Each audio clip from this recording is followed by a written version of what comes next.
吴国宝议员今天质询全程紧盯交通，他以延平路2段80项设置交通号志与否为开端，对交通处提出质询，并且请来科长跟副处长备询。议员说明，延平路2段80巷口交通事故频传，他从民国104年开始即向相关单位提出设置交通号志的需求，但一直未果。不料今年的4月份，这个路口就发生了死亡车祸，让他相当自责，因此今天才会炮火猛烈，希望相关单位能够拿出积极的态度因应。在104年的时候，我在服务处里面有建议在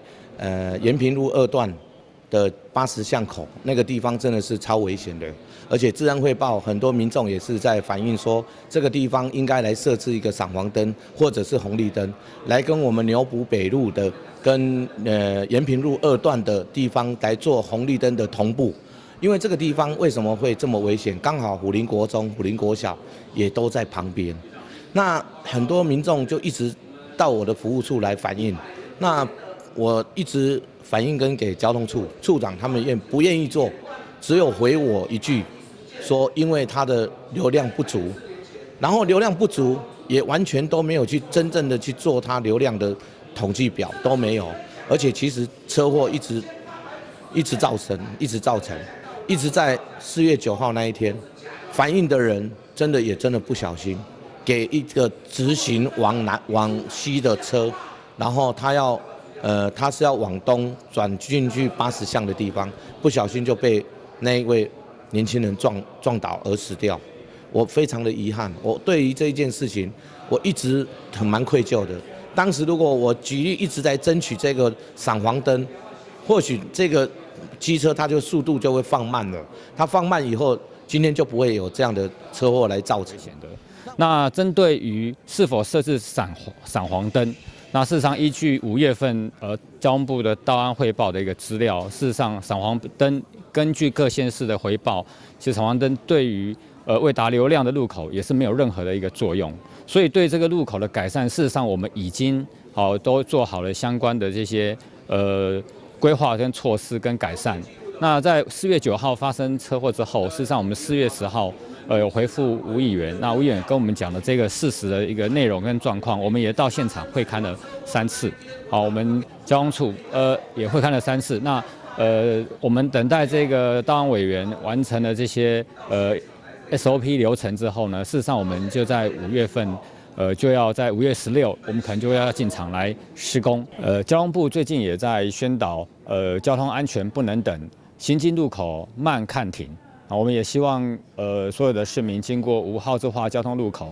一定要先慢看停。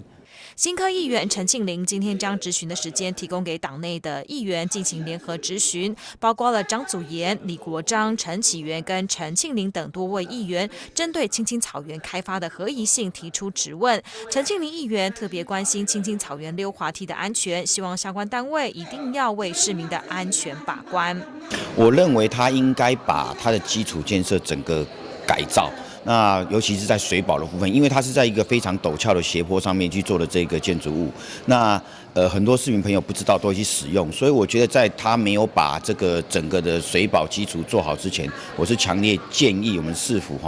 城市行销处这边要先把它暂时封掉，那整个把基础啦，甚至它的申请执照都做好，那让专家来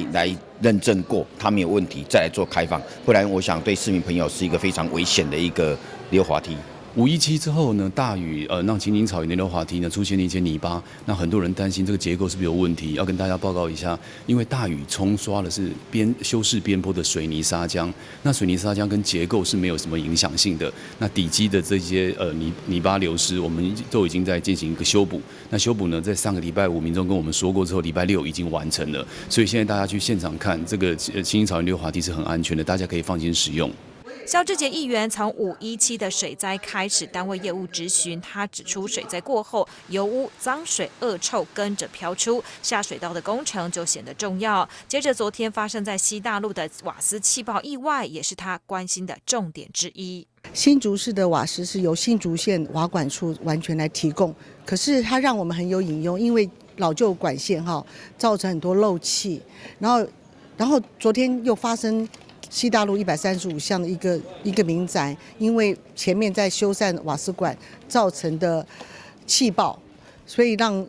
女主人受伤。其实这个对我们这是一个例子，可是对我们新竹市民有多严重？每一年都有陆续有漏失这个350万，这前几年有350万的度数流失，今年有270万。那我觉得市政府有这个要有承担监督的责任，让新竹县瓦管处把我们老旧的管线换新，让我保障我们市民的安全跟财产。谢谢议员很关心整个竹化相关的一些营运的状况。那跟大家报告就是说，竹化其实我们每年都在要求它的输出设备是有经过安全检定，这是第一点。第二点，它的漏气量其实从105年的大概5%左右，已经逐年下降。那现在漏气量据我们手上的那个统计数字，大概是2点多%。那其实它的那个漏气量在全国的所有的瓦斯公司里面算是中上的，但是我们觉得市民的安全还是最重要的，所以我们还是会持续要求他们改善。另外，市政府推行长辈们的共餐食堂，立意良好，但有些邻里的设备不足，让长辈的食安有疑虑，以及动物园改建工程是否提供动物良好的保护等等议题，都在他今天的质询当中一一提出。议员们做足功课，精彩的质询显见平常的用心，善尽督导的职责。开播新竹林彦斌、蔡文启采访报道。